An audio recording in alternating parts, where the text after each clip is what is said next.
जय गुरुदेव बच्चों। आइए आप सभी का स्वागत है आपका अपना चैनल उमा क्लासेस पर। आज की कविता है आत्मकथ्य, जिसको जयशंकर प्रसाद जी ने लिखा है। जयशंकर प्रसाद जी इस कविता के माध्यम से अपनी बीती हुई कहानी को बता रहे हैं। उनके मित्र लोग उनसे आग्रह कर रहे हैं अपनी आत्मकथा लिखने के लिए। उस समय जयशंकर प्रसाद जी की स्थिति ऐसी नहीं थी कि वो अपनी आत्मकथा लिख सकें, क्योंकि उनके साथ कुछ ऐसी घटना घट गई थी जिसके कारण वो बहुत दुखी थे और आत्मकथा लिखने के लिए तैयार नहीं थे। किंतु मित्रों के आग्रह पर वे आत्मकथ्य लिखने को तैयार होते हैं और बताते हैं कि वो आत्मकथ्य क्यों नहीं लिखना चाहते। आइए हम चलते हैं कविता की भावार्थ की ओर। मधुप गुनगुना कर कह जाता कौन कहानी यह अपनी, मुरझाकर गिर रही पत्तियां देखो कितनी आज घनी। कवि कहते हैं कि मधुप मधुप माने होता है भौरा, हृदय रूपी भौरा गुनगुना कर कह जाता है कौन कहानी यह अपनी। जिस प्रकार से भौरा मधुबन में गुनगुनाता रहता है और वह मधुबन की कुछ कहानियों को कहता रहता है, सुनाता रहता है, उसी प्रकार से कवि का मन रूपी भौरा भी गुनगुनाकर उनकी आत्मबीती कहानी को सुना रहा है। क्या सुना रहा है? मुरझाकर गिर रही पत्तियां देखो कितनी आज घनी। जिस प्रकार से किसी मधुबन में पत्तियां मुरझाकर गिर जाती हैं और वहाँ पर फिर सूखे सूखे पेड़ रह जाते हैं, उसी प्रकार से कवि के जीवन की खुशियाँ भी उन पत्तियों के समान मुरझाकर गिर गई हैं और आज उनका जीवन एकदम सूना हो गया है। इस गंभीर अनंत नीलिमा में असंख्य जीवन इतिहास, यह लोग करते ही रहते हैं अपना व्यंग मलिन उपहास।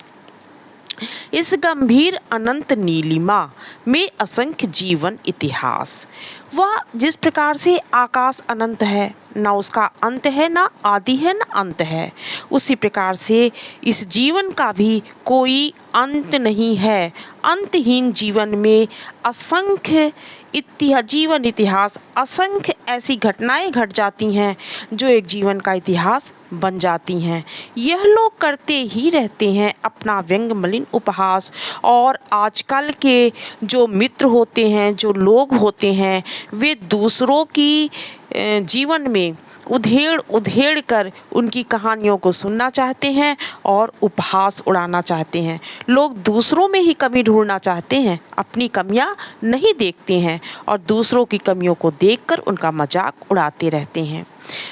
इसी प्रकार से कवि का जीवन भी इस समय जो एकदम नीरस है, एकदम खाली है, उदास है, और फिर भी मित्र उनसे कह रहे हैं आत्मकथ्य लिखने के लिए, तो कवि दुखी मन से कह रहे हैं कि मैं अपने इस दुखी जीवन को, इस खाली जीवन को किस प्रकार से तुम लोगों के सामने रखूं, क्योंकि तुम लोग मेरी आत्मकथा सुनकर केवल मजाक उड़ाना चाहते हो। तब भी कहते हो कह डालो दुर्बलता अपनी बीती। जो मेरे जीवन में ऐसी दुखित घटना घट गई है और मैं इस समय बहुत दुखी हूँ, मैं एकदम दुर्बल हो गया हूँ, अपने मन से दुर्बल हो गया हूँ, और आप लोग चाहते हो कि मैं उसी दुर्बलता भरी कहानी को बताऊं। तुम सुनकर सुख पाओगे, देखोगे यह गागर रीति। गागर रीति का मतलब है कि जीवन रूपी घड़ा खाली है।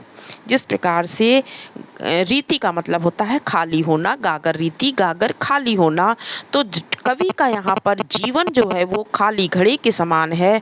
उसके जीवन में किसी भी प्रकार का उत्साह नहीं है, किसी भी प्रकार की खुशी नहीं है, वह एकदम दुखी है। तो कह रहा है कि तुम मेरी दुखी जीवन को, जो मेरा गागर रूपी जीवन है वह एकदम खाली है, ऐसे जीवन की कथा को सुनकर सुख पाओगे, इसीलिए तुम लोग मुझसे आग्रह कर रहे हो आत्मकथा लिखने के लिए। किंतु कहीं ऐसा ना हो कि तुम ही खाली करने वाले, अपने को समझो मेरा रस ले अपनी भरने वाले। किंतु कहीं ऐसा ना हो कि तुम ही मेरी इस जीवन रूपी गागर को खाली करने वाले हो, तुम ही मेरे इस जीवन के सारे दुखों को सुनकर मजाक उड़ाओ, और जो हम दुखी हैं मेरे जीवन को और भी दुखी कर दो। अपनों को समझो मेरा रस ले अपनी भरने वाले, और हमारे इस दुखी जीवन से तुम आनंदित हो, तुम खुश हो, और मेरी आत्मकथा पढ़ के तुम्हें आनंद मिले। इसीलिए तुम लोग आग्रह कर रहे हो मुझसे आत्मकथा लिखने के लिए। यह विडंबना अरी सरलते तेरी हंसी उड़ाऊं मैं। अब यहाँ पर कवि कह रहे हैं, अपने आप से कहते हैं कि यह विडंबना, ऐसी तकलीफ, मुझे इतनी तकलीफ दे रहे हो तुम लोग। अरी सरलते तेरी हंसी उड़ाऊं मैं। अरी सरलते, जो मेरा अत्यंत सरल स्वभाव है, मेरा जो स्वभाव है एकदम बहुत ही सरल है, बहुत ही सहज है, और इस समय मैं अत्यंत दुखी हूँ।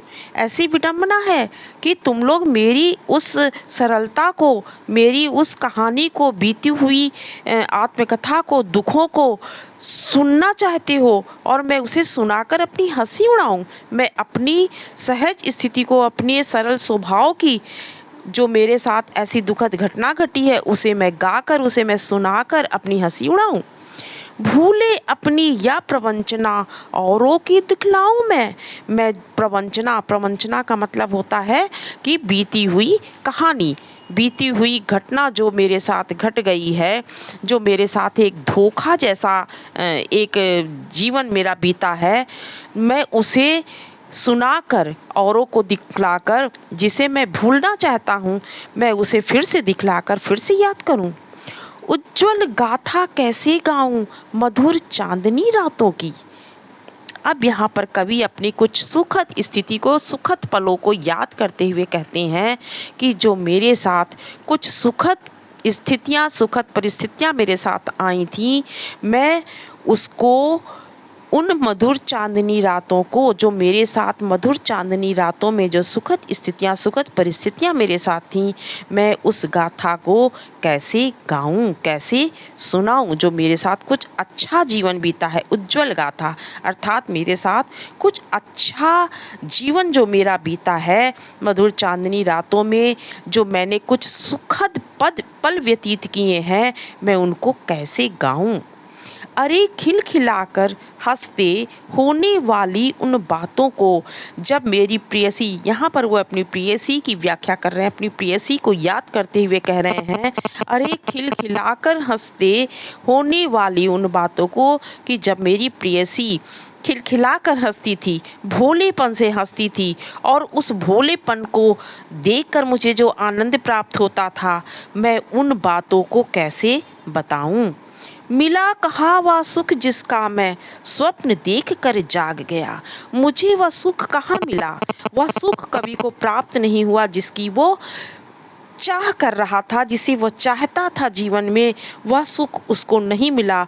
वह सुख उसको उसी प्रकार से मिला है जिस प्रकार से कोई व्यक्ति सोते हुए में सुखद स्वप्न देखता है, और स्वप्न देखते देखते ही वह जाग जाता है, उसका स्वप्न टूट जाता है। उसी प्रकार से जीवन, कवि के जीवन में कुछ पल के लिए, कुछ क्षणों के लिए ऐसी खुशी आई थी, और वह इतनी जल्दी चली गई कि इस कवि को वह सुखद पल अपना स्वप्न की भांति लग रहा है, और वह कह रहा है कि वह सुख मुझे कहाँ मिला जिसका मैं स्वप्न देखकर जाग गया। अर्थात जो सपना देखते देखते, सुखद सपना देखते देखते टूट गया, ऐसे वह पल मेरे साथ बहुत ही जल्दी चला गया, बहुत ही जल्दी बीत गया।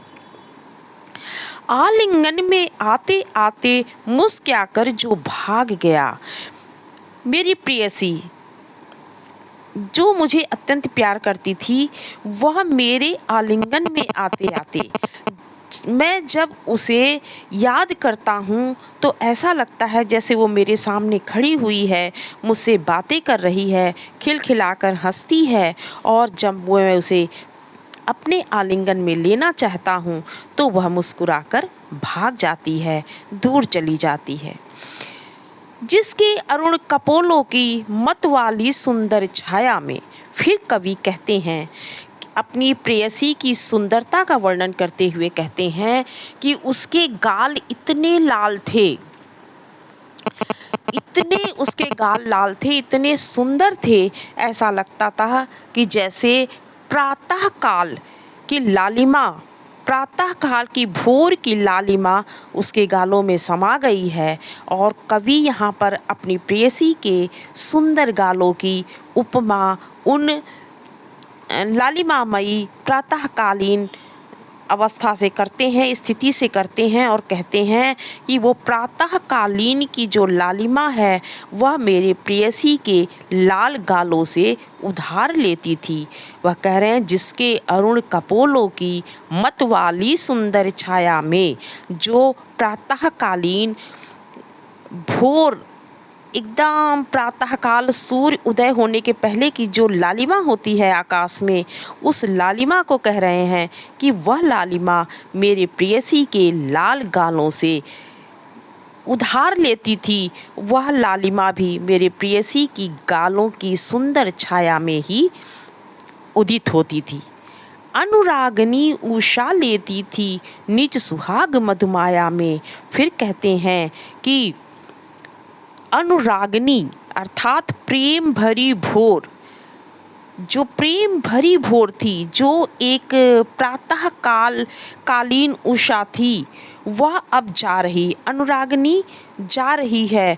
और वह अनुरागनी उषा भी, वह प्रातः कालीन समय भी निज सुहाग मधुमाया में वह मेरी प्रेयसी की लाल गालों से ही लाल होती थी। अर्थात वह अपनी मांग भी मेरी प्रेयसी के लाल गालों से ही भरा करती थी। उनकी स्मृति पाथेय बनी है थके पथिक की पंथासी।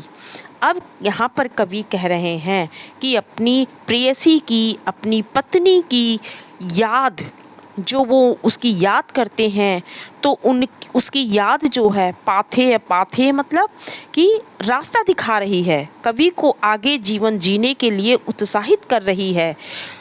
उसकी स्मृति कवि के लिए संबल बन रही है, बल बन रही है। तो वो कवि इसीलिए कहते हैं, उसकी स्मृति पाथेय बनी थके पथिक की पंथासी। जिस प्रकार से कोई पथिक चलते चलते थक जाता हो, निराश हो जाता हो, उदास हो जाता हो, ऐसे कवि के लिए अपनी पत्नी की स्मृति, अपनी पत्नी की यादें पाथेय के समान है, उसे जीवन जीने के लिए बल देती हैं, उसे संबल बन जाती हैं और उसे रास्ता दिखाती हैं। सीवन को उधेड़ कर देखोगे क्यों मेरी कंथा की। अब यहाँ पर कवि जो है कह रहे हैं कि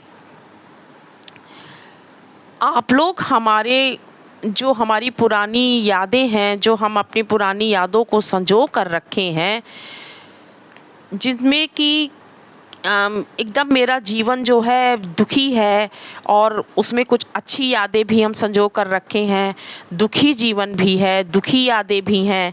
ऐसे मेरी जीवन को तुम लोग उधेड़ कर देखना चाहते हो, सीवन को उधेड़ कर देखोगे क्यों मेरी कंथा की।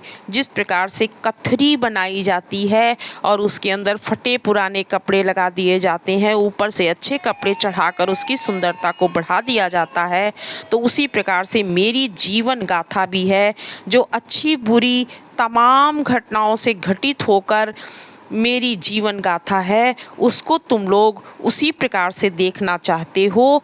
जिस प्रकार से गुदड़ी को अगर सिलन खोलकर उधेड़ कर देखा जाए तो अंदर का वो फटा पुराना कपड़ा ही दिखेगा, उसी प्रकार से तुम लोग मेरे जीवन को भी उधेड़ कर देखना चाहते हो।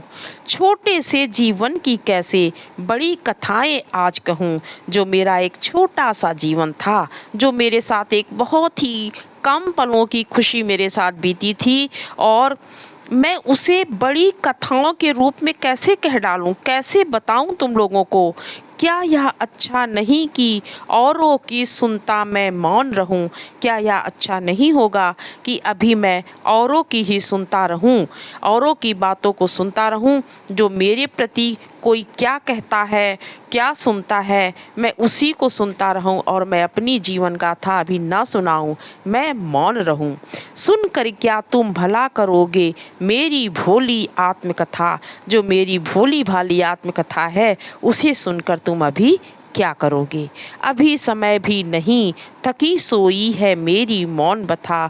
अब यहाँ पर कवि कह रहे हैं कि अभी ऐसा समय नहीं आया है कि मैं अपनी पुरानी व्यथा को, अपनी पुरानी गाथा को, अपने पुराने दुखों को मैं फिर से सुनाऊं, उसे याद करूं और आप लोगों को सुनाऊं। जो थकी सोई है, जी जो मेरी पुरानी आत्मकथा है, जो मेरी पुरानी स्थिति है, जो मेरा पुराना दुख है, जो थक कर अभी जिसे मैं भूलना चाहता हूँ, वह सोई हुई थकी हुई सी है और फिर से मैं उसे याद करके फिर से दुखी नहीं होना चाहता हूँ।